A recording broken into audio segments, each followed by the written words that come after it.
السلام علیکم ورحمۃ اللہ وبرکاتہ۔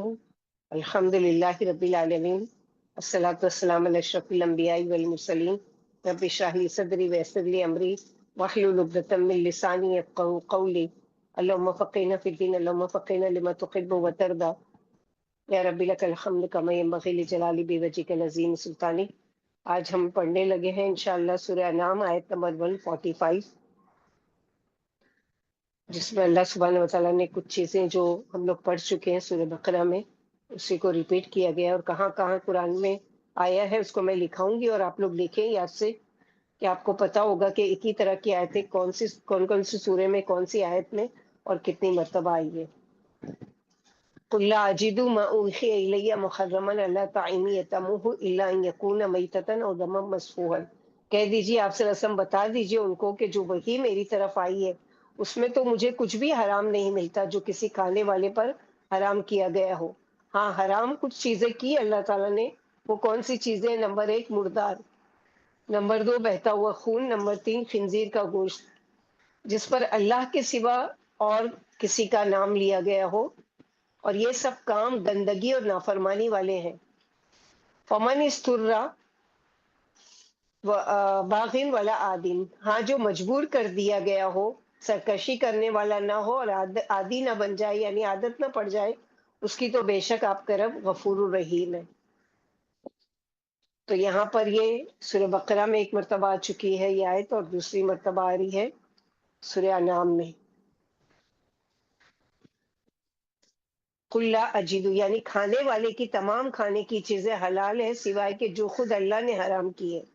یعنی چند چیزیں ہیں جس کا باقاعدہ اللہ سبحانہ وتعالیٰ نے قرآن میں نام لیا ہے، باقی زمین میں جو کچھ بھی ہے سب کچھ اللہ سبحانہ وتعالیٰ نے ہمارے لیے کیا ہے؟ حلال قرار دیا۔ اب ہماری سرکشی ہے کہ ہم حلال کو کیا کر دیں؟ اپنے اوپر حرام کر لیں، تو یہ ہمارا وہ ہے، یعنی ہماری ایک طرح سے اللہ سبحانہ وتعالیٰ نے جیسے یہاں پر دیا کہ اے نبی صلی اللہ علیہ وسلم، آپ ان مشرکوں سے جو اللہ کی حلال کی ہوئی چیزیں اپنی طرف حرام سمجھ رہے ہیں، فرما دیجئے میرے پاس والی وحی میں تو یہ چیزیں حلال ہیں جنہیں میں ابھی تمہیں بتائے دیتا ہوں، اور وہ چیزیں حرام نہیں جنہیں تم حرام سمجھ رہے ہو، یعنی جن چیزوں کو تم حرام کہتے ہو وہ علاوہ آنے والی چیزوں کے حرام نہیں، یا کوئی جانور حرام نہیں بجز مردار، سور وغیرہ اللہ کے نام کا جانور۔ ابن عباس رضی اللہ عنہ فرماتے جاہلیت میں بعض چیزیں تو کھائی جاتی تھی اور بعض گھن کر کے چھوڑ دی جاتی تھی، پھر اللہ نے اپنے پیغمبر بھیجا، کتاب اتاری اور حلال اور حرام کی تفصیل فرما دی۔ کتاب و سنت نے جسے حلال کر دیا وہ حلال ہے، اور جسے حرام کر دیا وہ حرام ہے، اور جس پر خاموشی اختیار کی وہ معاف ہے۔ پھر آپ نے یہ آیت پڑھ کر سنائی۔ ایک دفعہ سودا، جو آپ صلی اللہ علیہ وسلم کی بیوی تھی رضی اللہ تعالیٰ عنہا، کی ایک بکری مر گئی۔ آپ نے کہا یا رسول اللہ صلی اللہ علیہ وسلم، میری بکری مر گئی۔ فرمائے اس کا چمڑا کیوں نہ اتار لیا؟ بولی کیا مری ہوئی بکری کا بھی چمڑا لیا جا سکتا ہے؟ آپ نے یہ آیت پڑھ کر فرمایا کہ تم چمڑا کھاتی نہیں ہو، اسے دباغت دے کر، یعنی اس کو کیا کرتا ہے، مسالہ وغیرہ لگا کے سکھا کر اس کو استعمال کر سکتی ہو، اس سے فائدہ اٹھا سکتی ہو، چنانچہ آپ نے اس کا چمڑا اتروا کر اسے دباغت دے کر اس کا ایک مشکیزہ بنوا لیا تھا جو آپ ہی کے پاس پرانا ہو کر پھٹ گیا۔ تو یہاں کچھ چیزیں جو ہے ہم لوگ سورہ بقرہ میں ڈیٹیل سے پڑھ چکے، کہ مردار، بہتا ہوا خون، خنزیر کا گوشت، اور ہر وہ چیز جس پر اللہ سبحانہ وتعالیٰ کے علاوہ کسی اور کا نام لیا گیا ہو۔ تو مشرکین کے غلط عقیدے کی تردید اس آیت میں کہ کس نے ان کو اجازت دی؟ پورے قرآن میں یہ آیت 4 مرتبہ آئی ہے۔ سورہ بقرہ آیت نمبر 173، سورہ مائدہ آیت نمبر 3، اور سورہ انعام آیت نمبر 145، اور سورہ نحل 114۔ یہ چار جگہ یہ آیتیں آئی ہیں، سیم ملتی جلتی، کہ جو 4 چیزیں اللہ سبحانہ وتعالیٰ نے حرام قرار دی ہیں۔ لیکن اجازت کب ہے ایسے حرام کی بھی؟ پھر فرمایا اگر کوئی شدت بھوک سے بےتاب ہو اور اسے کچھ کھانے کو نہ ملے تو وہ بقدر ضرورت حرام چیزوں میں سے کھا سکتا ہے۔ یعنی کہیں پر مثلاً وہ گیا ہے ایسی جنگل میں اور ایسی جگہ جہاں دور دور تک نہ کھانے پینے کا انتظام ہے نہ کوئی چیز ہے، اب وہ بھوک کی وجہ سے اس کی جان جانے کا خطرہ ہے، تو کوئی حرام چیز اس کو مل رہی ہے جو منع کی گئی ہے، خنزیر کا گوشت مل جائے، یا مردار پڑا ہوا گوشت مل جائے، یا بہتا ہوا خون مل جائے، کچھ بھی ہے، اب وہ پیٹ بھرنے کے لیے کیا ہے، تھوڑا سا کھا لے تاکہ اس کی جان بچ جائے، لیکن طالب لذت نہ ہو، یعنی بہت ٹیسٹ لگا اب آگے بھی کھا سکتے ہیں، تو ایسا نہیں ہے۔ اور نہ قدر ضرورت سے آگے بڑھے، اللہ اسے بخش دیں گے، کیونکہ اللہ خوب بخشنے والے اور مہربان ہے۔ اور اس آیت سے ان مشرکوں کی تردید مقصود ہے جنہوں نے اللہ کی حلال کی ہوئی چیزیں اپنے اوپر حرام کر لی تھی، اور اللہ کے دین میں نئی نئی باتیں تراش لی تھی۔ اللہ نے اپنے نبی صلی اللہ علیہ وسلم سے فرمایا کہ آپ ان سے کہہ دیجئے کہ میں اپنی وحی میں ان میں سے کسی جانور کو بھی حرام نہیں پاتا۔ حرام تو مرا ہوا جانور، بہتا ہوا خون، سور کا گوشت اور غیر اللہ کے نام کی چیزیں ہیں، یعنی ہر وہ چیز۔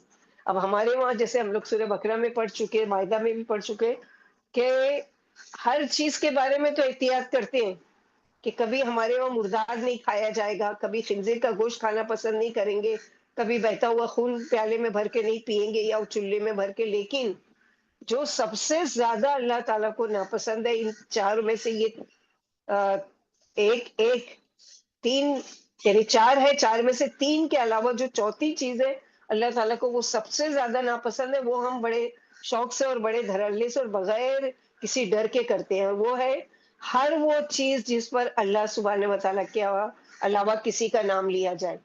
اب ہم لوگ دیکھ لیں کہ ہمارے کھانے پینے میں کون سی چیزیں ایسی ہیں جن چیزوں پہ ہم لوگوں کو اگر سال کی شروعات اسلامی کیلنڈر سے محرم کی جائے تو شربت کس کے نام کا بنتا ہے؟ یا پھر یہ ہے کہ اس کے بعد رجب آیا تو کنڈا کس کے نام کا بنا، ربیع الاول آیا تو کس کے نام کی فاتحہ دلائی گئی، اور پھر شب برات میں کس کے نام کا حلوہ بنا، پھر رجب یہ محرم میں کس کے نام کا کچڑا بانٹا گیا۔ تو ہر وہ چیز، چاہے آپ اس میں 100 دفعہ بسم اللہ کہہ کر پڑھو، ہر وہ چیز اگر اس پر آپ نے کسی غیر اللہ کا نام لے لیا ہے، اب وہ چاہے 100 مرتبہ بھی بسم اللہ ہی اللہ اکبر کہہ کر پڑھ لو تو وہ حرام نہیں ہوگا۔ کیوں؟ اس لیے کہ وہ حلال نہیں ہو سکتا، اس لیے کہ اس پر پہلے ہی غیر اللہ کا نام لے لیا گیا۔ پھر جب اللہ کے نزدیک یہ حلال ہے تو تم حرام کرنے والے کون ہوتے ہو؟ حلال و حرام کا اختیار تو صرف اللہ کو ہے، اسی کے حکم سے نبی صلی اللہ علیہ وسلم حرمت و حلت کا حکم دیتے ہیں۔ پس جن جانوروں کو کتاب و سنت میں حلال کیا گیا ہے وہ حلال، اور جن کو حرام کیا گیا ہے وہ حرام ہے۔ یعنی اپنی مرضی سے نہیں کسی بھی چیز کو تم حلال اور حرام کر سکتے ہو، وہ چیزیں جو اللہ تعالیٰ نے ہمارے لیے حلال کی ہے بس وہ ساری چیزیں ہی حلال ہیں، کچھ چیزیں جن کا نام لیا گیا ہے وہ حرام ہے۔ اب یہ یہودی جو تھے، ان لوگوں نے کیا کیا، بلا وجہ کی اپنے اوپر کچھ چیزوں کو ان لوگوں نے حرام کیا تھا، لہٰذا اللہ تعالیٰ نے بھی ان پر وہ چیز حرام کر دی۔ وَعَلَى الَّذِينَ هَادُوا حَرَّمْنَا كُلَّ ذِي ظُفُرٍ، اور ان لوگوں پر جو یہودی بن گئے ہم نے ان پر ہر ناخن والا جانور حرام کر دیا۔ وَمِنَ الْبَقَرِ وَالْغَنَمِ حَرَّمْنَا عَلَيْهِمْ شُحُومَهُمَا، گائے میں سے بکری میں سے ان دونوں کی چربیوں کو بھی ہم نے ان پر حرام کر دیا تھا، سوائے کہ جو ان کی پیٹھوں پر لگ گئی ہو یا جو آنتوں میں لگی ہوئی ہو یا جو ہڈی کے ساتھ جڑ گئی ہو، یہ اس لیے کہ ذَلِكَ جَزَيْنَاهُمْ بِبَغْيِهِمْ، یہ ہم نے ان کو ان کی بغاوت کی سزا دی، اور بے شک اللہ ہم یعنی سچے ہیں۔ یہاں کیا پتہ چلتا ہے کہ ہر شریعت میں اوپر کی چار چیزیں حرام رہی ہیں، لیکن یہودیوں پر اس کے علاوہ بھی کچھ چیزیں حرام کی گئی تھی۔ اس کی کیا وجہ تھی؟ ان کی بغاوت، ان کی سرکشی، اللہ کی نافرمانی کی وجہ سے انسان پر بہت سی نعمتیں کیا ہے، حرام ہو جاتی ہے۔ یعنی بہت ساری ایسی چیزیں کہ جو اللہ سبحانہ و تعالیٰ نے حلال کی ہے، لیکن جب حد سے زیادہ انسان سرکشی کرتا ہے تو اللہ تعالیٰ کیا ہے، اس پر وہ چیز منع کر دیتے ہیں۔ یہود پر ہم نے حرام کر دیا، کیوں ان پر یہ سب حرام کیا؟ سورہ نساء آیت نمبر 160 میں بتایا، بسا اوقات جب کوئی ظلم کا راستہ اختیار کرتا ہے تو اللہ تعالیٰ ان پر دنیا میں سے بعض حلال چیزیں بھی حرام، نعمتیں بھی حرام کر دیتے ہیں۔ یہود میں یہ چیزیں کیسے حرام ہوئی؟ تو ان کے اندر کچھ ایسے ان کے علماء لیڈر پیدا ہوئے جنہوں نے دین کی ایسی تعویل اور تشریح کی کہ جس کی وجہ سے انہوں نے اپنے اوپر حلال چیزیں بھی حرام کر لی، اور اس بات کو وہ یعقوب علیہ السلام کی طرف منسوب کرتے تھے۔ اور آج یہ یہود و نصارہ شیطان کی پیروی کرتے ہوئے خنزیر کے گوشت کو، شراب کو اپنے اوپر حلال کرتے ہیں، جو کہ ہر شریعت میں حرام تھا۔ اور بہت سی حلال چیزیں جو اپنی مرضی سے حرام کر گئے، یعنی گائے بکری حلال تھی مگر ان کی چربی ان پر حرام کر دی گئی تھی. ابھی ہوایا یا انتڑی پر چربی ہے وہ حلال، یا ہڈی پر چربی ہو تو وہ سب حلال تھی. تو الگ سے چربی یہ سب حرام تھی. یعنی اس کے علاوہ جو لگ جائے آنتوں میں، جیسے آتے کاٹتے تو دیکھتے ہیں نا اس میں چربی لگی ہوتی ہے یا ہڈی میں لگا ہوتا ہے، تو وہ کھا سکتے تھے، لیکن اس کے علاوہ ان پر حرام تھا. تو ناخن والے جانور مویشیوں اور پرندوں میں سے وہ جانور ہیں جن کی انگلیاں الگ الگ نہ ہو، جیسے اونٹ ہے، شتر مرغ ہے، مرغابی اور بطخ اور مرغ وغیرہ. اس قسم کے جانور یہودیوں پر حرام تھے. اور گائے اور بکری کی چربی بھی اسرائیلی کہا کرتے تھے کہ چونکہ یعقوب علیہ السلام نے اپنے اوپر چربی حرام فرما لی تھی اس لیے ہم پر بھی حرام ہے. مگر آپ پر پیٹھ سے، آنتوں سے، اونٹ سے، ہڈیوں سے لپٹی ہوئی چربی، ہاتھ پاؤں کی چربی اور پہلو، سر اور آنکھ کی چربی حلال تھی. ہم نے انہیں ان کے کبر و نخوت اور احکام شریعت کی مخالفت کے باعث یہ سزا دی تھی، جیسے سورہ نساء میں پڑھ چکے فَبِظُلْمٍ مِّنَ الَّذِينَ هَادُوا. ہم نے یہودیوں پر ان کے ظلم کی وجہ سے اور لوگوں کو رائے حق سے روکنے کی وجہ سے حلال و پاکیزہ چیزیں حرام کر دی. پھر فرمایا کہ ہم سچے ہیں، یعنی ہم نے جو انہیں سزا دی ہے اس میں انصاف ہی کیا ہے. بلا شبہ ہم انصاف پسند ہیں. اے نبی صلی اللہ علیہ وسلم، ہم نے جو آپ کو اطلاع دی ہے کہ ہم نے یہ چیزیں ان پر حرام کی ہے، اس میں ہم سچے ہیں. یہودیوں کا یہ کہنا کہ اسرائیل کے حرام کرنے کی وجہ سے ہم بھی حرام سمجھتے ہیں، یہ جھوٹ ہے. یعنی جو اللہ تعالیٰ نے حرام کیا ہے اس کو کس کی طرف منسوخ کرتے ہیں کہ چونکہ یعقوب علیہ السلام نے اپنے اوپر اس کو حرام کیا تھا لہٰذا ہم بھی. تو یہ چیز غلط ہے. ابن عباس رضی اللہ عنہ فرماتے ایک دفعہ نبی صلی اللہ علیہ وسلم مسجد میں خطیم کی طرف رخ کیے بیٹھے تھے کہ آپ نے آسمان کی طرف دیکھا، پھر مسکرا کر فرمایا اللہ یہودیوں پر لعنت کرے، ان پر چربیاں حرام کی گئی تھی لیکن انہوں نے چربیاں بیچ کر ان کی قیمتیں کھائی. حالانکہ کسی چیز کے کھانے کو حرام فرما دینا اس کی قیمت کو بھی حرام کر دیتا ہے. جیسے کوئی مسلمان اگر مثلاً یہ کہے کہ نہیں میں کھاتا تو نہیں ہوں سور کا گوشت، لیکن میں ایریا ایسا ہے کرسچن لوگ کا اور وہ ہے وہاں زیادہ بکتا ہے، یا یہودیوں کے ملک میں ہوں تو میں بیچ سکتا ہوں، تو نہیں. یعنی کھائے نہیں اور بیچے بھی نہیں اور اس کی قیمت بھی نہیں کھائے. اسامہ بن زید فرماتے ہیں ہم رسول اللہ صلی اللہ علیہ وسلم کے پاس بیمار پرسی کے لیے گئے. آپ ادنی چادر سے منہ ڈھانپے ہوئے سو رہے تھے. پھر آپ نے رخ انور کھول کر فرمایا اللہ یہودیوں پر لعنت فرمائے، ان پر بکری کی چربیاں حرام ہیں لیکن وہ ان کی قیمتیں کھاتے ہیں. یعنی وہ کیا کرتے تھے پھر ان چربیوں کو خود تو نہیں کھاتے تھے لیکن بیچتے تھے. تو یہاں پر بتا دیا گیا کہ ہر وہ چیز جو تم پر حرام کی گئی ہے اس کی قیمت بھی کھانا تمہارے لیے حرام ہے، یعنی وہ بیچ بھی نہیں سکتے. پھر اللہ سبحانہ وتعالیٰ یہاں فرماتے ہیں فَإِن كَذَّبُوكَ، پھر اگر وہ آپ کو جھٹلاتے ہیں فَقُلْ رَبُّكُمْ ذُو رَحْمَةٍ وَاسِعَةٍ وَلَا يُرَدُّ بَأْسُهُ عَنِ الْقَوْمِ الْمُجْرِمِينَ. یعنی پھر اگر یہ آپ کو جھٹلاتے ہیں تو ان سے کہہ دو کہ تمہارے رب کا دامن تو بہت وسیع ہے اور اس کا عذاب مجرم قوم سے پھیرا نہیں جا سکتا. یعنی یہ ایک طرح اپنی رحمت کا اظہار کر کے اللہ تعالیٰ فرما رہے ہیں کہ اگر یہ اب بھی اپنی حرکت سے باز آ کر اللہ کی طرف پلٹ آئیں تو اللہ معاف کرنے والے ہیں. اللہ تعالیٰ کی رحمت بہت وسیع ہے کہ لوگوں کے جرم کے باوجود اللہ تعالیٰ فوراً پکڑ نہیں کرتے. جیسے آگے کی آیت میں آ رہی ہے نا کہ اللہ تعالیٰ فوراً ہی کسی پر نہیں پکڑ کرتے. پھر اگر اے محمد صلی اللہ علیہ وسلم آپ کو یہ مشرکین یا یہود و نصارہ جھٹلاتے ہیں، اللہ تعالیٰ ان کی فوری پکڑ کیوں نہیں کرتے؟ کہ اللہ ذو الرحمہ ہے، پکڑ کر سکتے ہیں مگر ڈھیل دی ہے. اور اسی طرح سورہ رعد آیت نمبر 6 میں اور سورہ کہف 58 میں بھی اللہ تعالیٰ نے فرمایا ہے کہ اے پیغمبر اگر پھر بھی آپ کو آپ کے مخالف مشرک یہودی اور ان کے ہم نوا جھٹلائیں تو آپ پرواہ نہ کریں، کیونکہ آپ کے رب کی رحمت بہت وسیع ہے. اس جملے سے اللہ کی ہمگیر رحمت کی تلاش کا شوق دلایا جا رہا ہے اور رسول اللہ صلی اللہ علیہ وسلم کی پیروی پر ابھارا جا رہا ہے. پھر فرمائے گناہگار اللہ کا عذاب ہٹا نہیں سکتے. اس جملے سے خاتم الانبیاء کی مخالفت سے ڈرایا جا رہا ہے کہ جس طرح اللہ تعالیٰ کی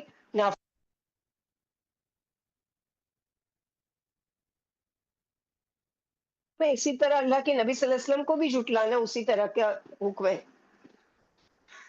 قرآن میں کثرت سے ترغیب و ترہیب ملی جلی ہے. چنانچہ سورت کے آخر میں فرمایا وَإِنَّ رَبَّكَ سَرِيعُ الحساب، یعنی آپ کا رب جلدی سریع العذاب، آپ کا رب جلدی عذاب دینے والے اور وہ خطا پوش مہربان بھی ہے. جیسے کہ سورہ رعد آیت نمبر 6 میں ان ربک لذو مغفرۃ، آپ کا رب لوگوں کے گناہوں پر انہیں معاف کر دینے والے ہیں اور وہ سخت عذاب دینے پر بھی قادر ہے.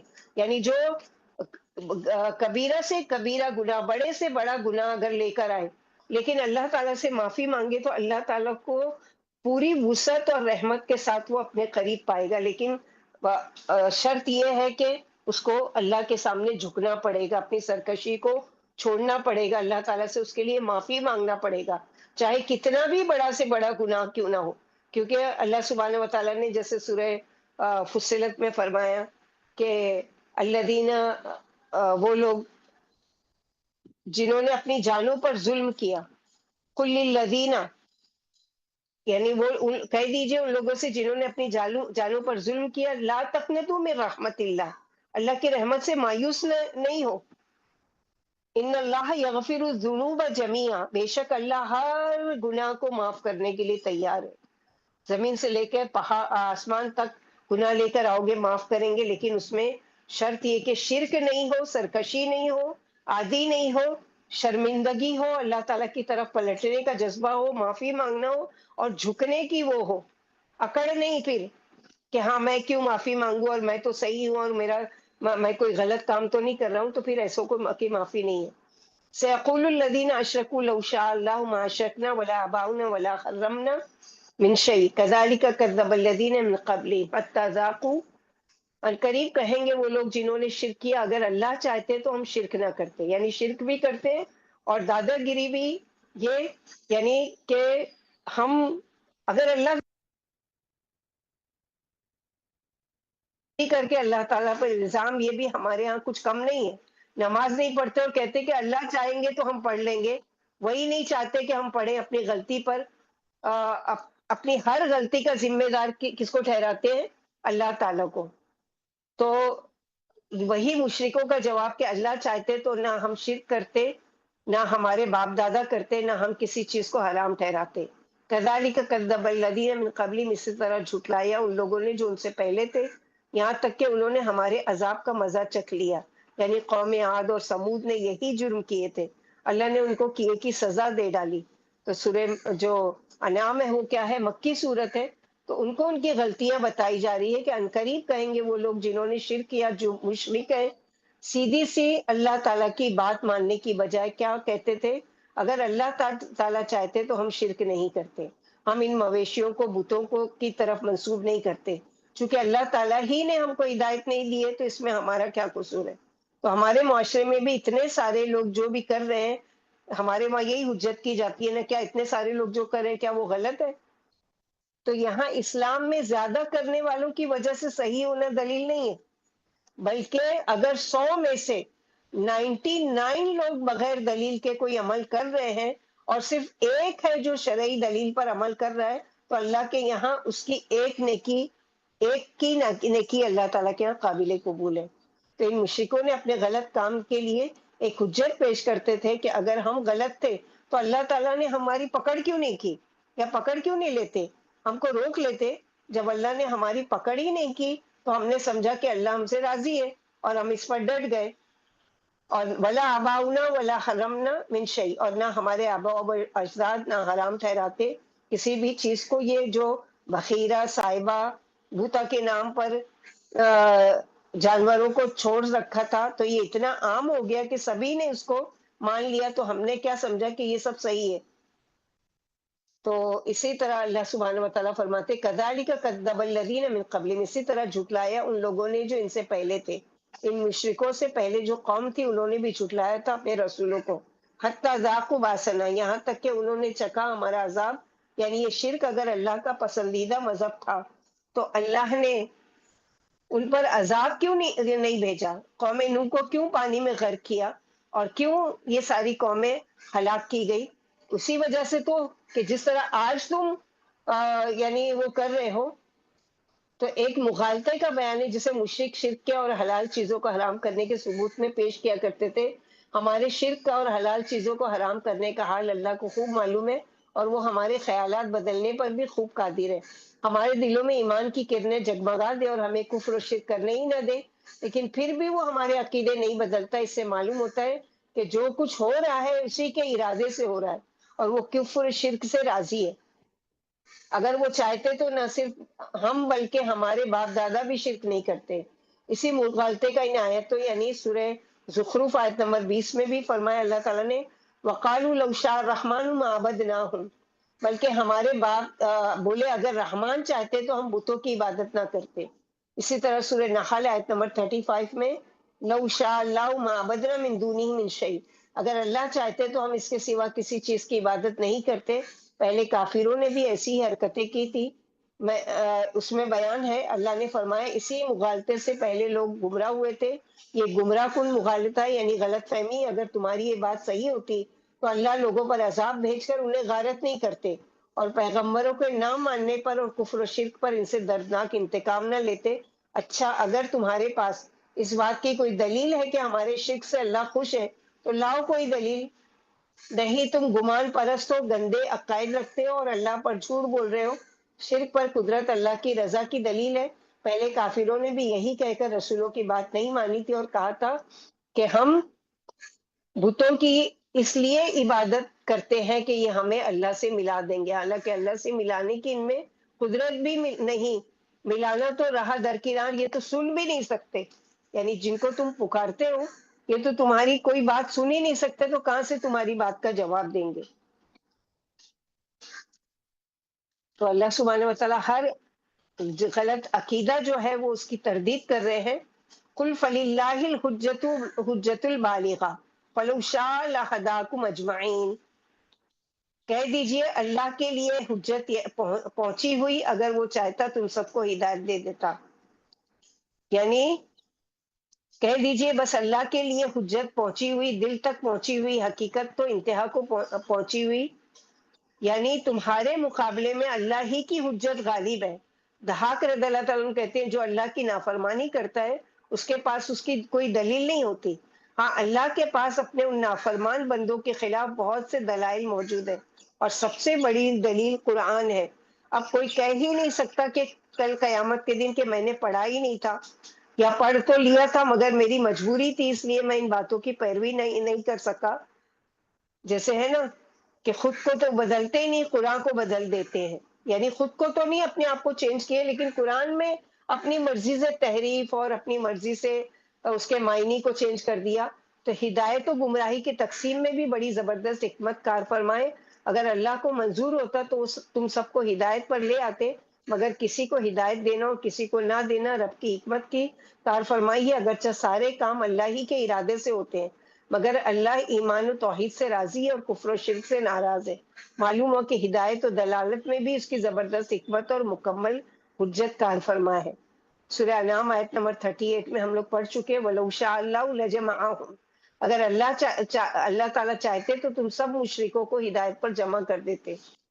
سورہ یونس آیت نمبر 99 وَلَوْ شَاءَ رَبُّكَ لَآمَنَ، اگر آپ کے رب کو منظور ہوتا تو ساری دنیا والے ایمان لے آتے. سورہ ہود آیت نمبر 118 118 119 وَلَوْ شَاءَ رَبُّكَ لَجَعَلَ النَّاسَ، اگر آپ کا رب چاہتے تو لوگوں کو ایک امت بنا دیتے. لوگ آئندہ بھی ہمیشہ اختلاف ہی کرتے رہیں گے بجز اس کے کہ جس پر آپ کے رب کی رحمت ہو. اللہ نے لوگوں کو اسی واسطے پیدا کیا ہے اور آپ کے رب کی بات پوری ہو چکی کہ میں جہنم کو جینوں اور انسانوں سے بھر دوں گا. بات بھی یہی کہ گناہ گاروں کے پاس گناہوں کی کوئی وجہ معقول نہیں، البتہ اللہ کی عبادت کی معقول وجہ ہے اور اللہ کی حجت مکمل ہونے والی ہے. تو یہاں پر جو آ رہا ہے کہ اگر اللہ تعالیٰ، تو ہمارے دل میں بھی کبھی یہ سوال آتا ہے نا کہ اللہ تعالیٰ نے کیوں سب کو ہدایت نہیں دے دی؟ اگر چاہتے تو اللہ تعالیٰ سبھی کو ہدایت دے دے، جیسے سورہ انعام کی آیت نمبر 149 میں کہ فَلَوْ شَاءَ لَهَدَاكُمْ أَجْمَعِينَ، اگر وہ چاہتے تو تم سب کو ہدایت دے دیتے. تو کیوں نہیں دی ہدایت؟ اس لیے نہیں دی کہ تاکہ تمہارا امتحان لیا جائے کہ کون ہے جو غائبانہ اللہ تعالیٰ کے احکامات کی پابندی کرتا ہے، کون ہے جو اللہ کو بغیر دیکھے اللہ تعالیٰ سے ڈرتا ہے، کون ہے جو اللہ کا بغیر دیکھے اللہ کا تقوی اختیار کرتا ہے، کون ہے جو اللہ تعالیٰ کی فرما برداری کرتا ہے. اللہ تعالیٰ یہ دیکھنا چاہتے ہیں، ورنہ سب کو ہدایت ہے. اس کی مثال چھوٹی سی ہم لیں گے اپنی زندگی سے. مثلاً کسی اسکول کا پرنسپل ہے یا ٹیچر ہے، اب وہ چاہے تو سب کو نہیں پاس کر سکتا کہ سبھی کو پاس کر دے، پڑھو پڑھو یا نہیں پڑھو، اٹینڈنس دو یا نہیں دو، ہوم ورک کرو یا نہیں کرو، اسکول میں آؤ یا نہیں آؤ، کوئی فرق نہیں پڑتا، سب پاس۔ تو کیا یہ انصاف کی بات ہوتی؟ تو اللہ سبحانہ و تعالیٰ ہی سب کو بغیر امتحان لیے اگر ہدایت پر لے آتے، سبھی ایمان لے آتے، تو پھر امتحان کیسا؟ تو امتحان ہے، وَلَنَبْلُوَنَّ، یہ جیسے اللہ سبحانہ و تعالیٰ فرماتے ہیں کہ اللہ تعالیٰ نے الذی خلق الموت والحیات لیبلوکم ایکم احسن عملا، کہ اللہ تعالیٰ نے تم کو آزمائش کے لیے، تو یہ زندگی اور یہ ہدایت کا ملنا اور یہ ہدایت پر چلنا، یہ ساری چیزیں اللہ سبحانہ و تعالیٰ کا ایک طرح سے ٹیسٹ ہے، ہمارا امتحان ہے کہ کون ہے جو اس پر ڈٹا رہتا ہے اور کون ہے جو پلٹ جاتا ہے اپنی ایڑیوں پر، اور کون ہے جو بالکل ہی پھر جاتا ہے اور مرتد ہو جاتا ہے، یہ اللہ تعالیٰ دیکھنا چاہتے ہیں۔ قل هلم شهداءكم الذين يشهدون ان الله حرم هذا فإن شهدوا فلا تشهد معهم، کہہ دیجئے حاضر کرو اپنے گواہوں کو، وہ جو گواہی دیں کہ یہ سب کچھ اللہ نے حرام قرار دیا ہے، یعنی یہ جو چیزیں یہ یہودی اور یہ مشرکین مکہ اپنے اوپر حرام کرتے ہیں، تو ذرا ان سے پوچھو تو، لاؤ گواہ کوئی بھی چیز کے لیے، یا تو کوئی دلیل ہونا چاہیے یا اس پر کوئی وٹنس ہونا چاہیے، کوئی گواہ ہونا چاہیے، تو لے کر آؤ، حاضر کرو اپنے گواہوں کو، وہ جو گواہی دیں کہ یہ سب کچھ اللہ نے حرام قرار دیا ہے۔ اگر یہ گواہی دیں تو آپ گواہی نہیں دیجیے، کیوں؟ اس لیے کہ یہ لوگ جھوٹے ہیں اور جھوٹوں کی بات میں شریک نہیں ہونا چاہیے۔ ولا تتبع احوا الذی کذبوا بآیاتنا، اور ان لوگوں کی خواہشات کی پیروی نہ کرو جنہوں نے جھٹلایا ہماری آیات کو، اور وہ لوگ جو آخرت پر ایمان نہیں لاتے، اور وہ لوگ جو اپنے رب کے برابر ٹھہراتے ہیں، یعنی شرک کرتے ہیں، ایسے تمام لوگوں کی بات نہیں مانی جائے گی۔ ان تمام آیات کا خلاصہ کیا ہے کہ جب بھی کوئی حق کے ساتھ دین کی دعوت لے کر اٹھے گا تو لوگ دو گروہ میں بٹ جائیں گے، ایک تو فوراً سن کر یعنی لبیک کہیں گے، اور دوسرے مخالف سمت میں یعنی مخالف بن جائیں گے۔ اگر یہ تعداد میں زیادہ ہوں گے ایسے لوگوں کے لیے دلیل کیا ہے کہ اس طرف زیادہ ہیں، مثلا مسجدوں میں اتنی آباد نہیں جتنے قبروں پر بھیڑ بھاڑ، تو کیا اتنے سارے لوگ غلط ہیں؟ ہاں، سارے ہی لوگ غلط ہیں۔ اگر سمجھنا ہے تو اللہ کے نبی صلی اللہ علیہ وسلم کی ایک حدیث ہے جو بہت چھوٹی سی ہے لیکن بہت واضح ہے، کہ اللہ کے نبی صلی اللہ علیہ وسلم نے فرمایا کہ یہودی 71 فرقوں میں بٹ جائیں گے اور نصارہ 72 فرقوں میں بٹ جائیں گے، اور میری امت محمد یہ 73 فرقوں میں بٹ جائے گی۔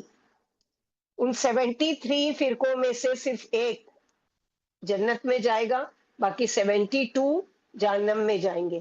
اب سوچو، اتنے سارے گروہ میں سے ایک ہی خالی جنت میں جا رہا ہے، تو صحابہ کو بڑا تعجب لگا، یا رسول اللہ صلی اللہ علیہ وسلم، کون لوگ ہوں گے وہ خوش قسمت جو گروہ جو جنت میں جائیں گے؟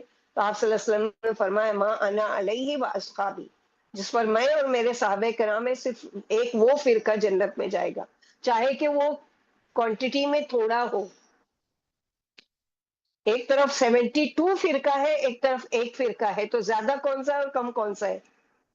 زیادہ میجورٹی غلط کی ہے نا، تو اللہ کے نبی صلی اللہ علیہ وسلم نے اس میں کلیئر کر دیا۔ تو یہاں پر یہی ہے کہ اگر وہ بھی وہ کریں تو آپ ان کی باتوں کی پیروی مت کیجیے۔ اگر تمہارے گناہوں سے اور بدعتوں سے اللہ راضی ہے تو کوئی معقول دلیل لاؤ اور صفائی کے گواہ لاؤ جو اس بات کی گواہی دیں کہ جو کچھ تم نے اپنے اوپر حرام کیا ہے وہ اللہ ہی کا حرام کیا ہوا ہے۔ پھر اگر لوگ اس بات کی جھوٹی گواہی دیں تو آپ اس گواہی پر کان ہی نہ دھریں، اور کسی کو ان مشرکوں کے باطل خیالات کے پیچھے نہیں لگنا چاہیے، کیونکہ لوگ بے ایمان ہیں اور غیروں کو اللہ کے برابر ٹھہراتے ہیں۔ ہاں، کچھ چیزیں ہیں جو حرام ہے جس کو اللہ سبحانہ و تعالیٰ یہاں پر ذکر کر رہے ہیں۔ قل تعالوا اتل ما حرم ربکم علیکم اللہ تشرکوا بہ شیئا، کچھ چیزیں جو 10 چیزیں ایسی ہیں جو سورہ انعام میں، آپ لوگ غور سے سنیے کہ کوشچن سے آ سکتے ہیں آپ کے ایگزام میں، کہ وہ کون کون سی چیزیں ہیں جس کو سورہ انعام میں اللہ سبحانہ و تعالیٰ نے حرام قرار دی ہے۔ تو اس میں نمبر 1 پر تو یہی ہے کہ جو سب سے کبیرہ گناہ ہے، سب سے بڑا گناہ ہے، نبی صلی اللہ علیہ وسلم کی آخری وصیت ہے، اس کا مطلب ہے کہ اے نبی صلی اللہ علیہ وسلم، آپ ان مشرکوں سے جو غیروں کے پرستار ہیں، رب کے حلال چیزیں حرام کر رہے ہیں اور اولاد کو مفلسی کے اندیشے سے قتل کر رہے ہیں، یہ سب کچھ اپنی رائےوں سے کر رہے ہیں، اور شیطان نے ان کاموں کو ان کے خیال میں اچھا بنا دیا ہے۔ فرما دیجئے کہ میرے پاس آؤ، میں تمہیں اللہ کی حرام کی ہوئی چیزیں اپنی رائے اور اٹکل سے نہیں بلکہ اللہ کے حکم سے اور وحی سے بتا رہا ہوں کہ اللہ سبحانہ و تعالیٰ نے جس چیز کو حرام کیا، آؤ میں تم کو پڑھ کر سناؤں۔ کس سے خطاب ہے؟ کہہ دیجئے نبی صلی اللہ علیہ وسلم سے، آپ کہہ دیجئے، آپ ان کو بتا دیجئے، تعال قلوب سے ہے کے لیے یہاں تعال کا لفظ اس لیے کہ جیسے کوئی بلندی سے کسی نیچے والے کو کوئی اہم کام کے بارے میں بتانا چاہ رہا ہو، ورنہ کہا جا سکتا ہے ان کو پڑھ کر سناؤ، مگر آگے جو اللہ تعالیٰ اہم باتیں بتانا چاہ رہے ہیں اس کے لیے لفظ تعالو، آؤ میں تم کو سناتا ہوں کہ کیا جو حرام کیا ہے تمہارے رب نے تم پر، یعنی حرام وہ نہیں جس کو تم نے اپنے وہم و گمان کی بنا پر حرام قرار دیا ہے، بلکہ حرام وہ چیزیں جو اللہ نے تمہارے لیے حرام کیا ہے۔ اب اصل حرام کیا؟ جو اللہ کا حرام کرتا ہے، اور یہ حق صرف اللہ کا ہے کہ وہ جو چاہے ہمارے لیے حرام کرے، اس لیے کہ وہ ہمارا خالق و مالک ہے، کسی انسان کے اختیار میں نہیں ہے۔ کیوں نہیں دیا؟ اس لیے کہ انسان اتنا علم نہیں رکھتا کہ اس کے لیے کیا اچھا ہے اور کیا برا۔ مثلا ڈاکٹر کسی مریض کے لیے اگر دوا تجویز کرتا ہے کہ یہ 7 دن کھانا ہے، اگر مریض بیماری سے زیادہ پریشان ہے تو کہے کہ 7 دن کون انتظار کرے گا، ایک دم سے ایک دن میں پورا کھا لیتا ہوں، تو اس کو کیا آرام ملے گا یا کیا ملے گا؟ تو یہاں پر اللہ سبحانہ و تعالیٰ نے فرمایا، قل کہہ دیجئے میں پڑھ کر سناؤں تم کو، کیونکہ وصیت کیا ہوتی ہے کہ اہم بات کی نصیحت کرنا، تاکید کرنا، اللہ تشرکو بھی شیئا، کہ تم اس کے ساتھ کسی کو بھی شریک نہ ٹھہراؤ۔ تم جو چھوٹی چھوٹی چیزیں اور حلال کردہ چیزیں حرام کرتے ہو نا، آؤ میں بتاؤں کہ سب سے بڑی حرام کردہ چیزیں اللہ کے نزدیک کیا ہے، کہ اس کے ساتھ کسی کو شریک نہ ٹھہراؤ، کچھ بھی۔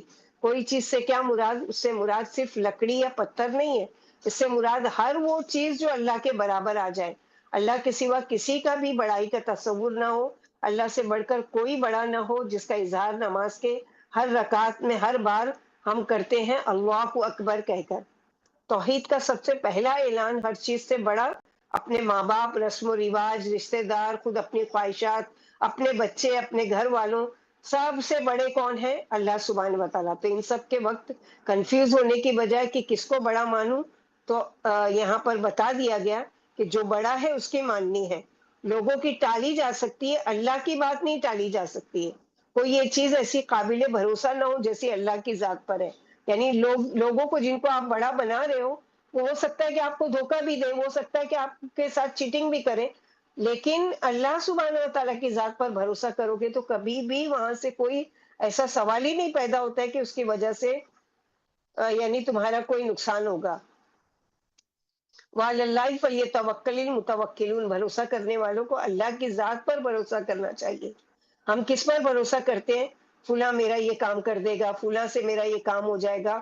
صحابہ کرام کا حال یہ تھا کہ جوتی کا تسمہ بھی اگر ٹوٹ جاتا تھا تو سب سے پہلا خیال یہ آتا تھا کہ اللہ دیں گے۔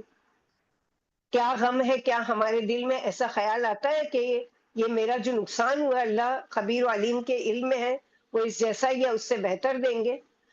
پھر اسی طرح اللہ کے سوا کسی کا ڈر بھی نہیں ہونا چاہیے کہ اللہ کے سوا کوئی ہمارا کچھ نہیں بگاڑ سکتا۔ کیوں؟ اس لیے کہ وہ تو عز من تشاء و تذل من تشاء، اللہ کے سوا کسی سے شدید محبت بھی نہیں کرنی چاہیے، اس لیے کہ والذین آمنوا اشد حبا للہ، جو ایمان والے ہیں وہ اللہ کی محبت میں سب سے زیادہ شدید ہوتے ہیں، کیونکہ انسانوں کی محبت غم دیتی ہے، اللہ کی محبت خوشی دیتی ہے۔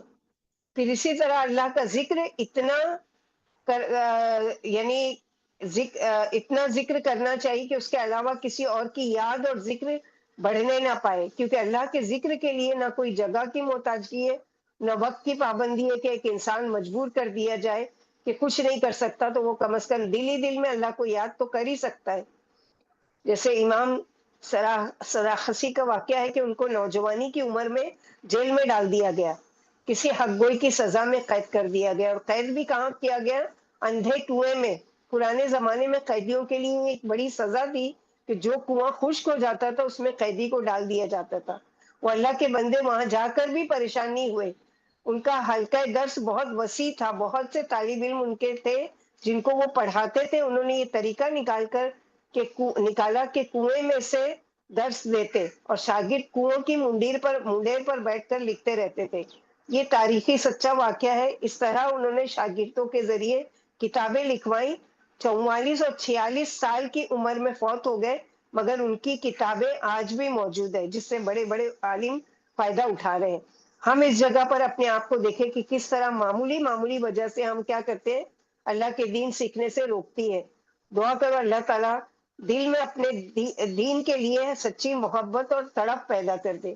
یہ سب سے پہلا اور سب سے بڑا اہم مسئلہ ہے، ایک اہم گناہ، اس لیے اس کی اتنی تفصیل اور یہ کچھ نہیں، اور بھی بہت کچھ اس بارے میں۔ اور اس کے لیے آپ صلی اللہ علیہ وسلم نے فرمایا کہ شرک جو ہے وہ لظلم عظیم ہے۔ اللہ نے تم کو یہ تاکیدی حکم دیا ہے کہ اس کے ساتھ کسی کو شریک نہ بناؤ۔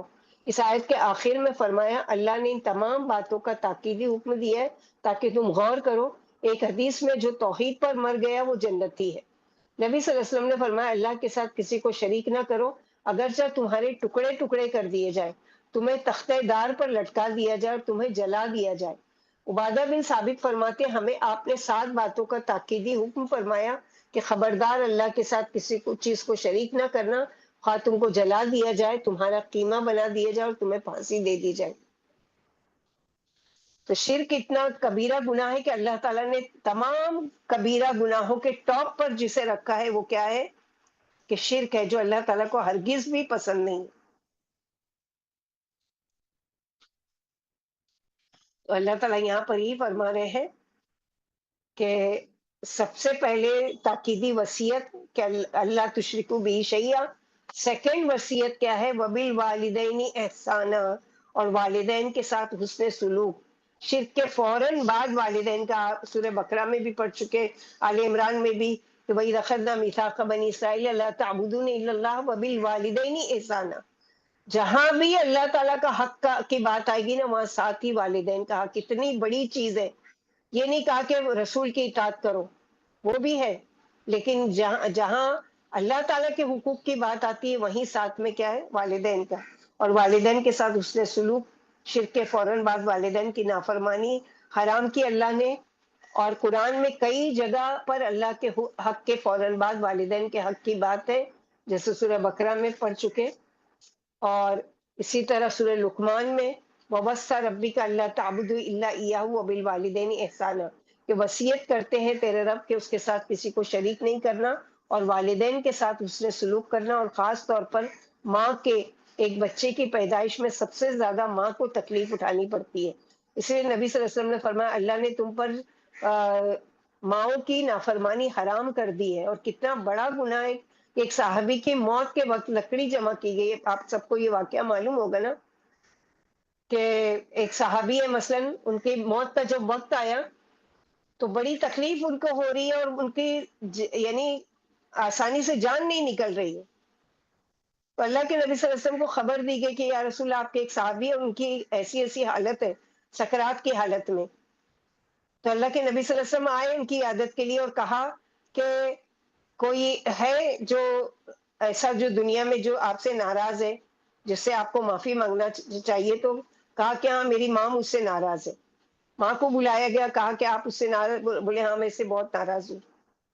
تو کہا کہ اب اس کی موت کا وقت قریب آ گیا، اب اس کو معاف کر دیجئے اللہ کے لیے، تو کہا کہ نہیں میں معاف نہیں، اس نے اتنا میرا دل دکھایا ہے، میں اس کو معاف نہیں کر سکتی۔ آپ صلی اللہ علیہ وسلم نے صحابہ کرام کو حکم دیا کہ جاؤ لکڑی جمع کرو۔ سب صحابہ کرام لکڑی جمع کر کے لائے، کہا کہ اس میں آگ لگا دو۔ آگ لگا دی گئی، کہا کہ ان کو اٹھا کر اس میں ڈال دو۔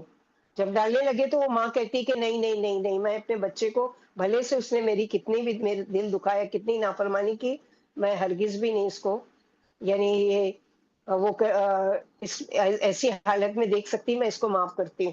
تو اللہ کے نبی صلی اللہ علیہ وسلم نے فرمایا اگر تم کو یہ دنیا کی آگ اتنی بڑی لگ رہی ہے تو سوچو تمہاری نہ معاف کرنے کی وجہ سے وہ بڑی آگ میں جلتا تو تم کیسے برداشت کر سکتے۔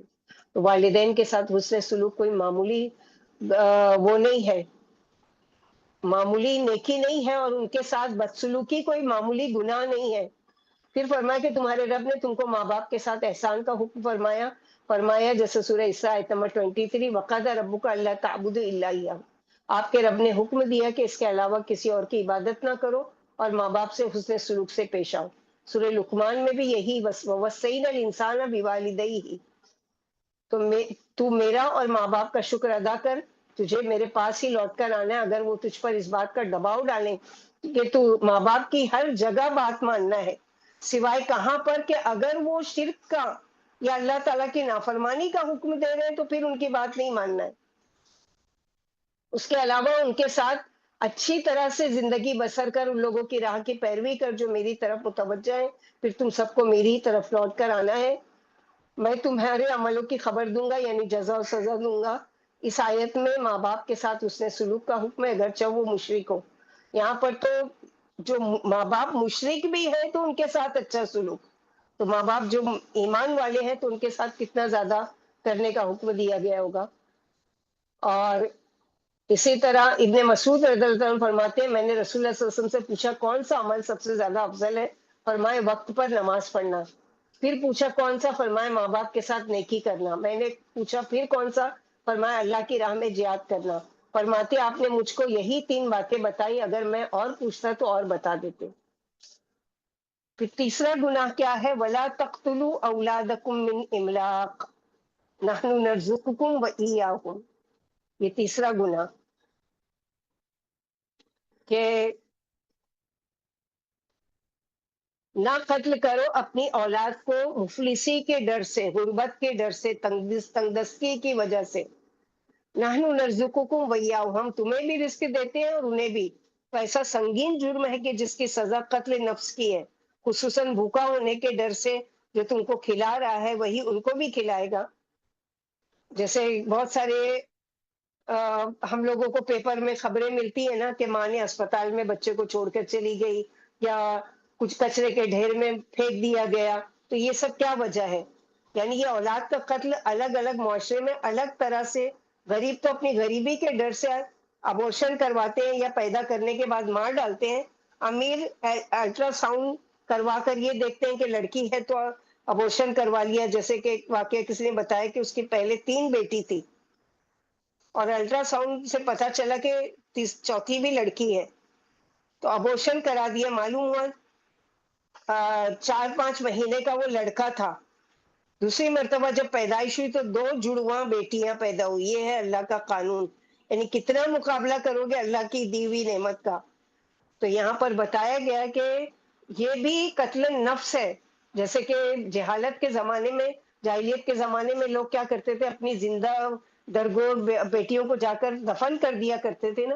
آج ہمارا طریقہ بدل گیا ہے، آج ہم اس طرح کا طریقہ نہیں کرتے کہ کنواں کھودتے ہیں یا قبر کھودتے ہیں اور لے جا کے زندہ بچی کو، آج زندہ بچے کو ابورٹ کرا دیتے ہیں، ابورشن کروا لیتے ہیں۔ تو یہ بھی کبیرہ گناہوں میں سے ہے کہ اللہ سبحانہ و تعالیٰ نے یہاں پر فرمایا کہ افلاس کے ڈر سے اپنی اولاد کا خون نہ کرو، ہم تم کو اور ان کو رزق، یعنی رزق کا تم کو ڈر ہے کہ کہاں سے کھائیں گے، تو ہم ان کے بھیجنے سے پہلے ان کا رزق دنیا میں تمہارے ذریعے بھیجتے ہیں۔ جس طرح ماں باپ کے ساتھ اس نے سلوک کا حکم ہے، اسی طرح ماں باپ کو حکم ہے کہ وہ اپنی اولاد کو اس ڈر سے نہ قتل کرے کہ کہاں سے کھانے کو آئے گا۔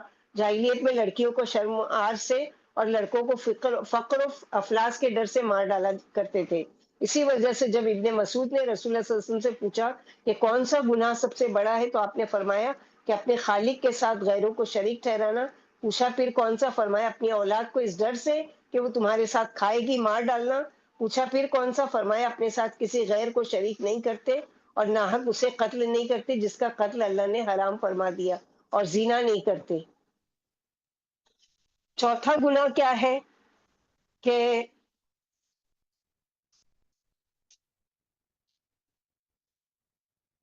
وَلَا تَقْتُلُوا النَّفْسَ الَّتِي حَرَّمَ اللَّهُ إِلَّا بِالْحَقِّ، اور کسی نفس کو بھی قتل کرنا اللہ نے حرام قرار دیا سوائے کے حق کے۔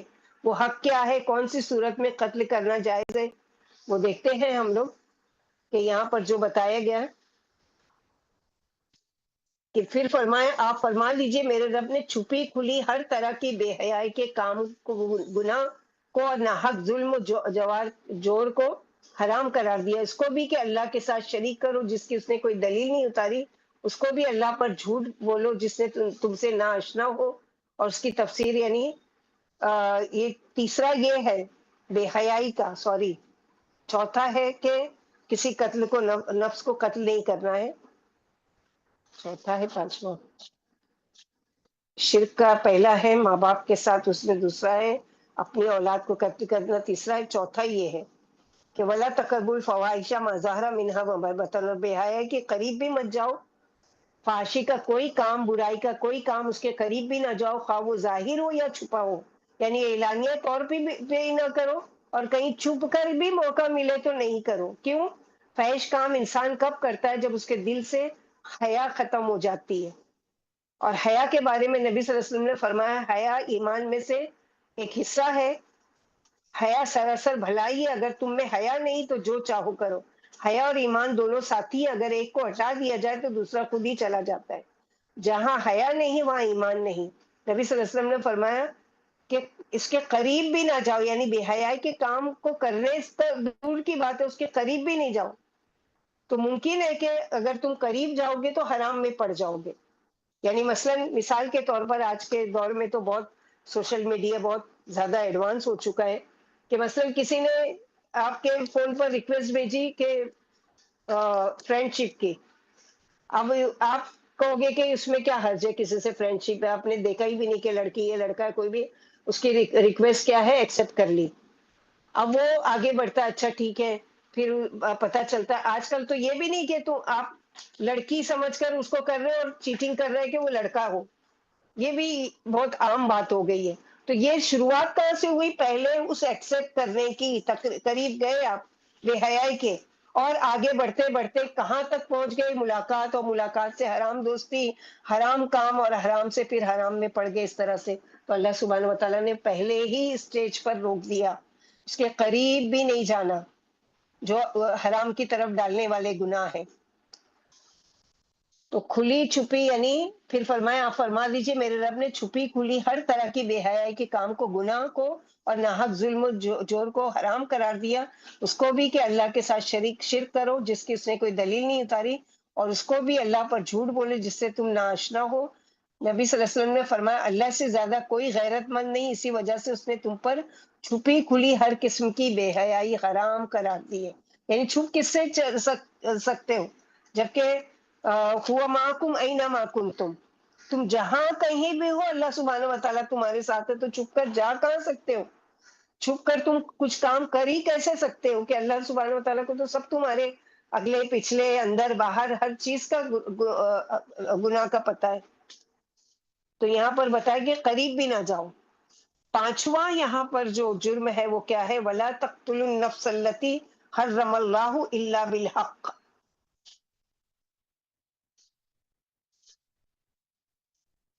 یعنی اور کسی نفس کو بھی قتل کرنا اللہ نے حرام قرار دیا ہے سوائے کہ حق کے. وہ حق کیا ہے؟ کون سی صورت میں قتل کرنا جائز ہے اس کو دیکھتے ہیں، جیسے یہاں پر بتایا گیا.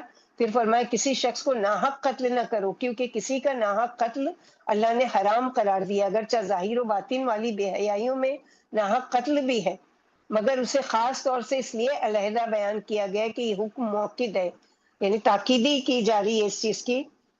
اور آپ صلی اللہ علیہ وسلم نے فرمایا ایک کلمہ گو مسلمان کا خون بجز مندرجہ ذیل تین صورتوں کے لیے حلال نہیں ہے. یعنی تین ایسی شکلیں ہیں جس کو حق ہے کہ اس کا قتل کیا جائے، لیکن وہ کیا ہے؟ نمبر ایک، شادی شدہ ہو کر اگر وہ زنا کرے تو اس کو رجم کیا جائے گا. پھر اگر کسی کو وہ قتل کر رہا ہے تو بدلے میں اس کو قتل کیا جائے گا. اور اگر وہ اسلام سے مرتد ہو جاتا ہے، یعنی اسلام کو چھوڑ کر کوئی اور دین اگر اختیار کرتا ہے، تو پھر اس کو کیا ہے؟ اسلامک کنٹری میں، not in our country, Islamic country جہاں اسلامک رول فالو کیا جاتا ہے، وہاں پر کیا کیا جائے گا کہ یہ تین شکلوں میں اس کو سزا دی جائے گی. اس کو اچھی طریقے سے سمجھ لینا، نہیں تو یہ ہے کہ غلط بات نہیں لوگوں تک پہنچانا کہ ہاں ہم نے آج قرآن میں پڑھا کہ ہم کر سکتے ہیں، قتل کر سکتے ہیں، کسی نے قتل کیا اس کو قتل کرنا وہ ہے. ایسا نہیں ہے. یہ جو وہاں کی حکومت ہوگی، وہاں کی جو وہ ہوگی، جن کے قاضی ہوں گے یا جو مفتی ہوں گے یا جو بھی ہے، وہ فتویٰ دیں گے اور اس کے حساب سے وہ ہوگا. اپنی مرضی سے کچھ بھی نہیں کر سکتے. تو یہاں پر اللہ سبحانہ و تعالیٰ یہی بتا رہے کہ تین شکلوں کے علاوہ حق نہیں ہے، کیوں؟ اللہ بالحق میں یہ تین چیزیں آگے، ذالکم وصاکم بہ لعلکم تعقلون، یہ وصیت کی جا رہی ہے تم کو، اس سے کیا پتہ چلا کہ اللہ کی نظر میں ہر انسان کی جان کی بہت اہمیت ہے، اس میں صرف مسلمان نہیں، ہر اللہ تعالیٰ کی مخلوق، چاہے وہ کسی بھی ریلیجن کو فالو کرنے والا ہو، ان کو آپ مار نہیں سکتے۔ اور اسی طرح اللہ سبحانہ وتعالیٰ نے چھٹی چیز جو بتائی ہے کہ جو وہ ہے کہ ناحق کسی کا قتل کرنے والا جنت کی خوشبو بھی نہیں پائے گا، یعنی اتنا اللہ تعالیٰ نے پابندی لگا دی کہ ایسی ناحق نہیں کسی کو بھی وہ ہے کہ کسی کو بھی مار سکتے ہیں، اور یہ سب غلط فہمیاں جو ہمارے اندر پھیلی ہوئی ہے نا ہمارے ریلیجن کے بارے میں، تو یہ ساری چیزیں غلط ہیں۔ اللہ سبحانہ وتعالیٰ نے سورہ مائدہ کے جب وہ حابیل اور قابیل کے قصے میں ہم لوگ پڑھ چکے، کسی نے ایک جان کو ناحق قتل کیا، جب تک زمین پر اس کا قتل ہوتا جائے گا کسی کا بھی ایک حصہ اس کو قابل کو ملے گا، کیوں؟ کیونکہ اس نے ناحق قتل کیا تھا اپنے بھائی کا۔ تو سوچ لو اللہ سبحانہ وتعالیٰ کو کتنا ناپسند ہے اس طرح سے وہ کرنا۔ چھٹا گناہ کیا ہے جس سے وصیت کی گئی ہے، روکا گیا ہے؟ وَلَا تَقْتُلُوا النَّفْسَ الَّتِي حَرَّمَ اللَّهُ إِلَّا بِالْحَقِّ، اور یتیم کے مال کے قریب بھی نہ جاؤ۔ کیسے؟ یعنی جن کی کفالت میں یتیم ہو وہ ان کا مال اپنی بھلائی کے لیے نہ استعمال کریں، الا یہ کہ ان کی بھلائی کی ضرورت ہو، یہاں تک کہ وہ اپنی جوانی کی سمجھداری کی عمر کو پہنچ جائے کہ اپنے مال کا استعمال کرنے کا صحیح طریقہ جان لیں۔ یتیم کے بارے میں پیچھے کئی آیت پڑھ چکے ہیں کہ اللہ کے نبی صلی اللہ علیہ وسلم نے بڑی خوشخبری سنائی ہے کہ وہ گھر زمین کا سب سے اچھا گھر ہے کہ جہاں پر کسی یتیم کی کفالت کی جاتی ہے۔ تو ہمارا دین مذہب جو کیا ہے، پیسفل مذہب ہے، امن طلب کر کے دارالسلام میں آنے والے کسی حربی کافر کے قتل کی بھی وعید ہے۔ امن طلب کر کے آنے والے حربی کافر کو جو امن طلب کر کے مسلمانوں کے معاہدے میں آ جاتا ہے قتل کرنے کی سخت وعید آئی ہے۔ آپ نے فرمایا جس نے معاہدے میں آئے ہوئے شخص کو قتل کیا اسے جنت کی خوشبو نصیب نہیں ہوگی جبکہ اس کی خوشبو 40 سال کی مسافت سے آتی ہے۔ ایسے شخص نے اللہ کا ذمہ توڑا، اس لیے اسے جنت کی خوشبو بھی نہیں نصیب ہوگی جبکہ اس کی خوشبو 40 سال کی مسافت سے آتی ہے۔ پھر فرمایا یہ اللہ کے تاکیدی احکام ہے تاکہ تم اس کے دین کو اور دینی احکام کو سمجھ لو۔ ابن عباس فرماتے جب یہ آیت اتری کہ ولا تقربوا مال الیتیم، جو اور سورہ بقرہ کی ان الذین یاکلون اموال الیتامی ظلما، سورہ نساء آیت نمبر 10، جو ظلم کر کے یتیموں کا مال ہضم کر جاتے ہیں، اتری تو یتیموں کے سرپرستوں نے یتیموں کا کھانا پینا اپنے کھانے پینے سے علیحدہ کر دیا۔ اس سے نہ صرف سرپرستوں کو نقصان، یعنی دو دو جگہ پکانا پڑتا تھا، مشقت اٹھانی پڑتی تھی، بلکہ یتیموں کو بھی نقصان ہونے لگا۔ اگر کھانا بچ جاتا تو وہ بیچارے یا تو باسی کھاتے یا پھر سڑ جاتا۔ جب اس کا نبی صلی اللہ علیہ وسلم سے ذکر کیا گیا تو آپ وہاں آیت اتری سورہ بقرہ کی یسألونک عن الیتامی قل اصلاح لہم خیر، لوگ آپ سے یتیموں کے بارے میں پوچھتے ہیں، آپ فرما دیجئے کہ ان کی مصلحت کی رعایت کرنا بہت اچھی بات ہے، اگر تم ان کے ساتھ مل جل کر کھاؤ پیو تو وہ تمہارے دینی بھائی ہے۔ اللہ مصلحت کے برابر کرنے والے کو اور مصلحت کی رعایت رکھنے والے کو خوب جانتے ہیں۔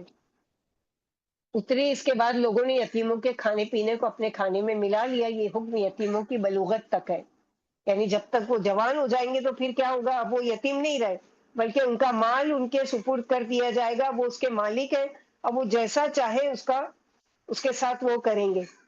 پھر اس میں کسی کا وہ نہیں ہوگا کہ کوئی زبردستی ان کا وہ بن گئے کفیل بن جائے یا جو بھی ہے۔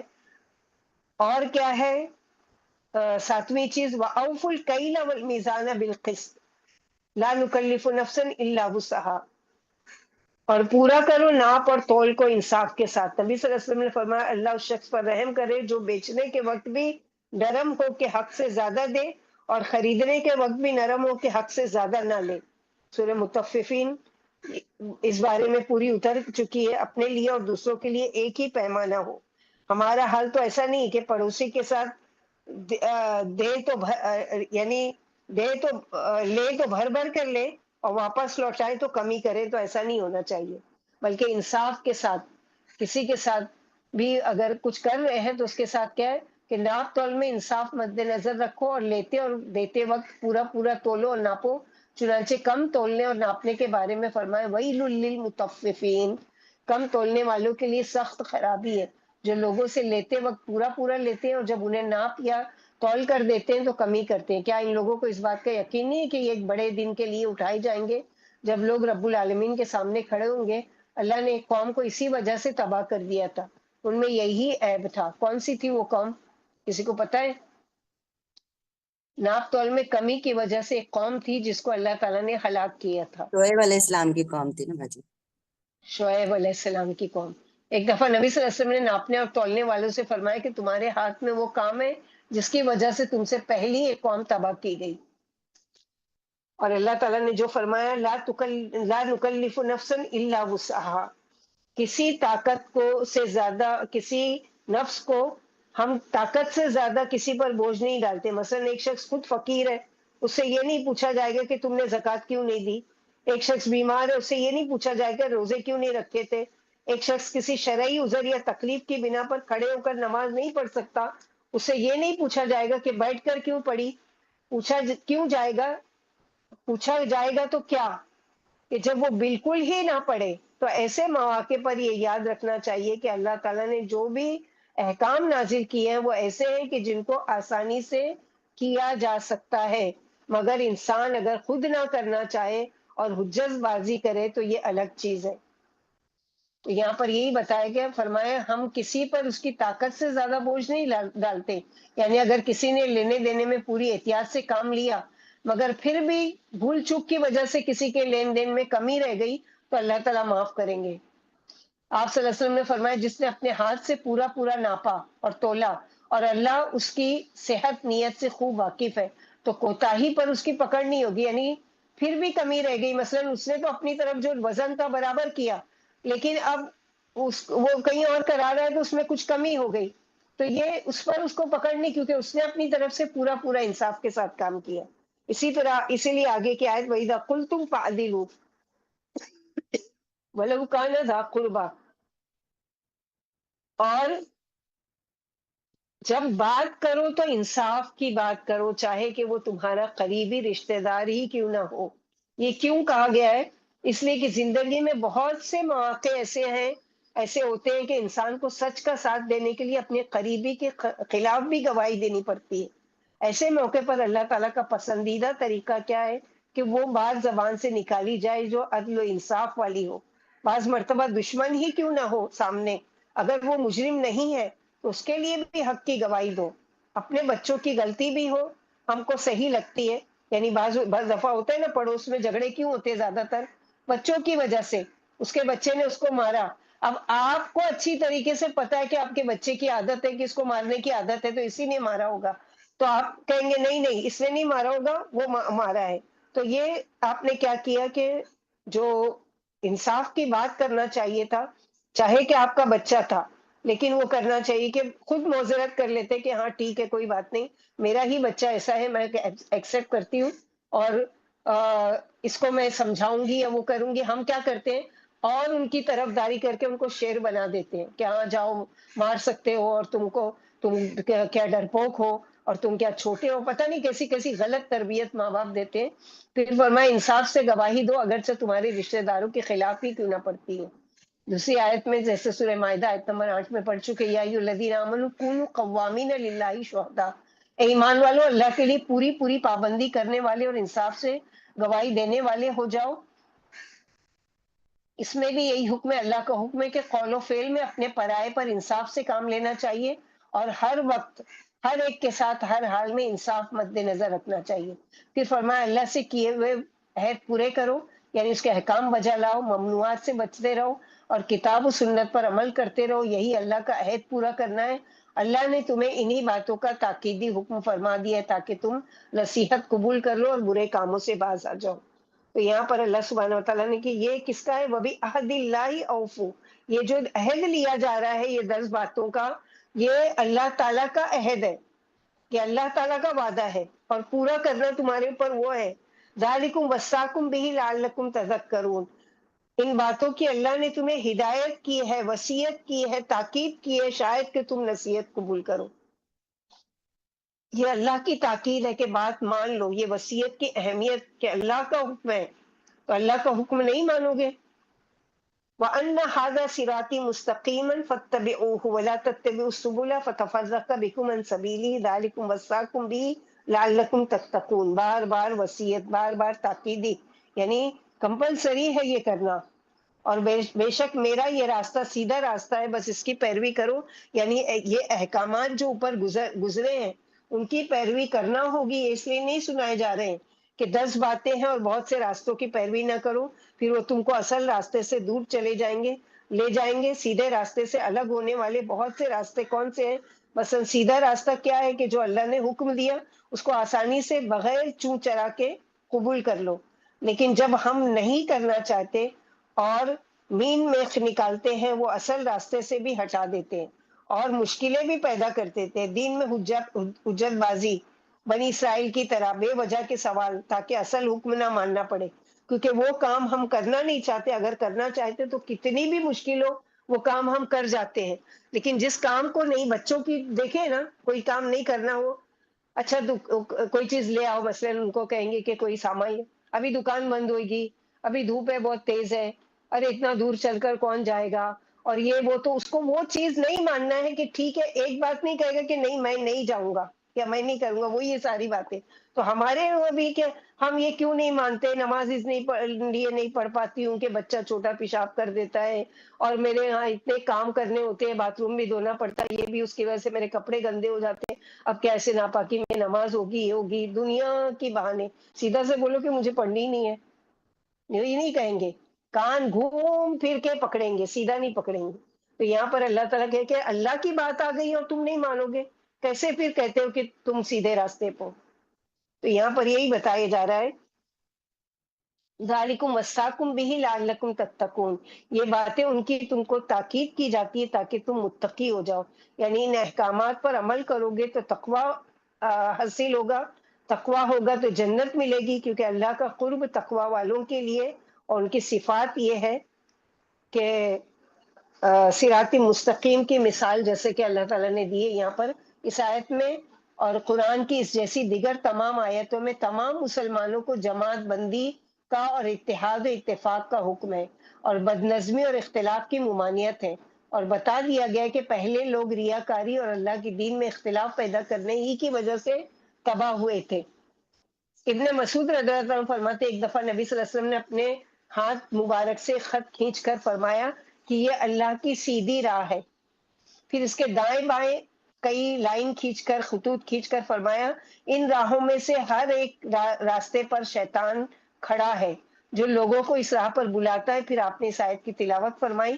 نبی صلی اللہ علیہ وسلم نے سیدھی راہ کی ایک مثال بیان فرمائی کہ اس کے بازوؤں میں 2 دیواریں ہیں، دونوں دیواروں میں کھلے ہوئے دروازے ہیں جن پر پردے لٹکے ہوئے ہیں. سیدھی راہ کے سرے پر ایک پکارنے والا پکار رہا ہے کہ لوگوں تم سب سیدھی راہ پر آ جاؤ اور تتر بتر نہ ہو.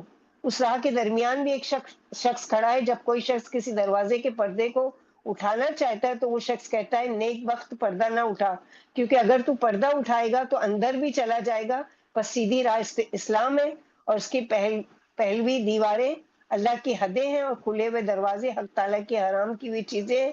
اسی طرح سیدھی راہ کے سرے پر پکارنے والا قرآن ہے، اور درمیان میں نصیحت کرنے والا مومن کا دل ہے جو اسے ہر وقت چوکنا کرتا رہتا ہے.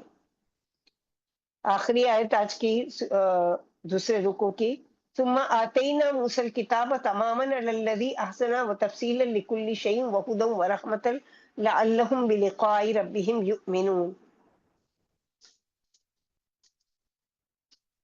اور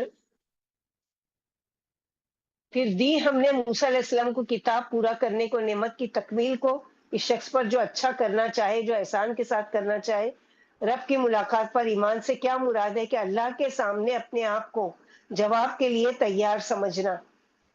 ایسے تو ہر ایک کا ایمان ہے کہ اللہ کے پاس جانا ہے، لیکن گناہ کا عمل کرتے ہوئے کتنوں کا احساس ہوتا ہے کہ جو یہ گناہ میں کر رہا ہوں اس کا جواب دینا ہے اور اس کے بارے میں مجھ سے پوچھا جائے گا. اگر یہ خیال کسی کے دل میں آ جائے تو پھر ہو ہی نہیں سکتا کہ وہ اللہ تعالیٰ کی نافرمانی کے کوئی کام کرے. تو یہاں پر اللہ سبحانہ وتعالیٰ نے یہ فرمایا کہ اس مقام پر چونکہ اللہ نے قرآن کے بارے میں فرمایا تھا کہ یہ میری سیدھی راہ ہے اور اسی کی پیروی کرو، پھر تورات تو صاحب تورات کی مدح و توصیف بیان کر دی۔ اکثر آیتوں میں قرآن و تورات کا بیان ملا جلا آتا ہے، چنانچہ فرمایا سورہ احقاف آیت نمبر 12 میں وَمِن قَبْلِهِ کتاب موسیٰ امام و رحمہ، اس قرآن سے پہلے موسیٰ علیہ السلام کی کتاب پیشوا اور رحمت تھی، اور یہ کتاب قرآن عربی زبان میں ہے اور اس کی تصدیق کر رہی ہے، جیسے کہ سورہ انعام آیت نمبر 91-92 میں پڑھ چکے۔ قُلْ مَنْ أَنزَلَ الْكِتَابَ الَّذِي جَاءَ بِهِ مُوسَىٰ وَنُورًا وَهُدًى، آپ فرما دیجئے کہ وہ کتاب کس نے اتاری جسے موسیٰ علیہ السلام لائے تھے، اور جو لوگوں کے لیے نور ہدایت ہے، جس کو تم نے متفرق ورقوں میں محفوظ کر لیا ہے، جنہیں تم ظاہر بھی کر دیتے ہو اور بہت سی باتوں کو چھپا بھی جاتے ہو۔ اور یہ قرآن بھی ایسی ہی ایک برکت والی کتاب ہے جسے ہم نے اتارا اور جو سابق کتابوں کی تصدیق کرتی ہے۔ پھر فرمایا وہ کتاب جامع اور مکمل تھی اور اس میں عمل کرنے والوں کے لیے شریعت کی تمام باتیں موجود تھی، جیسے سورہ اعراف میں آئے گا 145 میں وَكَتَبْنَا لَهُ فِي الْأَلْوَاحِ مِن كُلِّ شَيْءٍ، ہم نے انہیں چند تختیوں پر ہر قسم کی نصیحت اور ہر چیز کی تفصیل لکھ کر دے دی تھی۔ پھر فرمایا یہ عمل کرنے والوں کے عمل کی جزا تھی کہ ان کے عملوں میں خلوص تھا اور ہمارے احکام بجا لا رہے تھے اور ہماری اطاعت میں سرگرم تھے، جیسے سورہ رحمان میں هل جزاء الاحسان الا الاحسان، انتہائی اطاعت کی جزا انتہائی عنایت ہی ہے، یعنی کسی کا احسان اگر ہے تو اس کا بدلہ احسان کے سوا اور کیا ہو سکتا ہے۔ تو یہاں پر اللہ سبحانہ وتعالیٰ اس کے بارے میں بتا رہے ہیں ہم لوگوں کو کہ ہر شریعت میں اللہ تعالیٰ نے وہی احکامات، وہی چیزیں، شریعت ان کی مختلف تھی لیکن قرآن کے احکامات سب کے سب کیا تھے؟ ایک جیسے ہی تھے کہ ایک اللہ کی عبادت کرنا ہے اور اس کے ساتھ شرک نہیں کرنا ہے، یہ ہر کتاب کا پیغام تھا۔ ہاں ان کی نماز کا طریقہ الگ ہو سکتا ہے، ان کے روزہ رکھنے کا طریقہ الگ ہو سکتا تھا، ان کے حج کرنے کا طریقہ الگ ہو سکتا تھا، ان کے قرآن اور اللہ کا ذکر کرنے کا، ان کی کتاب پڑھنے کا طریقہ الگ ہو سکتا تھا، لیکن جو احکامات ہے اللہ سبحانہ وتعالیٰ نے کتاب میں اتارے وہ سب کی سب کیا ہے؟ ایک ہی جیسے تھے، اور سب میں یہی ایک سب سے ٹاپ کی بات تھی، سب سے چوٹی کی بات تھی، وہ کیا تھی کہ اللہ کے ساتھ کسی کو بھی شریک نہیں ٹھہرانا ہے اور رسولوں کی اتباع کرنا ہے، رسولوں کی پیروی کرنا ہے۔ تو اللہ ربی لا اشرک بہ شیئا، اللہ اگر ہمارے دل میں بھی رائی کے دانے کے برابر بھی کہیں شرک کا اگر احساس بھی آ جائے تو فوراً اللہ سے معافی مانگے اور کہیں کہ اللہ ربی لا اشرک بہ شیئا، یا اللہ میں آپ کے ساتھ کسی کو بھی شریک نہیں ٹھہراتی۔ اللہ تعالیٰ ہم کو استقامت نصیب کرے ایسے دین پر جو دین اسلام ہم کو اللہ تعالیٰ نے دیا ہے، جو سیدھے راستے کی رہنمائی کرتا ہے، صراط مستقیم۔ ہم جو اللہ تعالیٰ سے مانگتے ہیں کہ اہدنا الصراط المستقیم، تو اللہ تعالیٰ الگ الگ آیتوں میں ہم کو راستہ دکھاتے کہ یہ راستہ سیدھا ہے، اس سے اگر ایک انچ بھی تم بھٹک گئے، جیسے کہ اللہ کے نبی صلی اللہ علیہ وسلم نے ایک لائن کھینچ کر بتائی کہ یہی راستہ سیدھا، اسی پر جمے رہنا، اگر اس کے آس پاس کے راستے جو نکل رہے ہیں اس پر شیطان بیٹھا ہوا ہے، اس پر تم ذرا سا بھی نکل گئے تو وہ تم کو پورا نکال دے گا۔ تو ہم کو جمے رہنے کے لیے کیا ہے؟ استقامت کے لیے اللہ سے دعا بھی کرنا ہے، اللہم ثبتنا اقدامنا للایمان، یا مقلب القلوب ثبت قلوبی علی طاعتک، یا مصرف القلوب صرف قلبی علی دینک، اللہم ثبت اقدامنا للایمان۔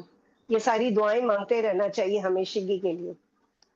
ربنا تقبل منا انك انت السميع العليم وتب علينا انك انت التواب الرحيم، سبحان ربك رب العزة عما يصفون وسلام على المرسلين والحمد لله رب العالمين، سبحانك اللهم وبحمدك اشهد ان لا اله الا انت استغفرك واتوب اليك۔ السلام علیکم ورحمۃ اللہ وبرکاتہ۔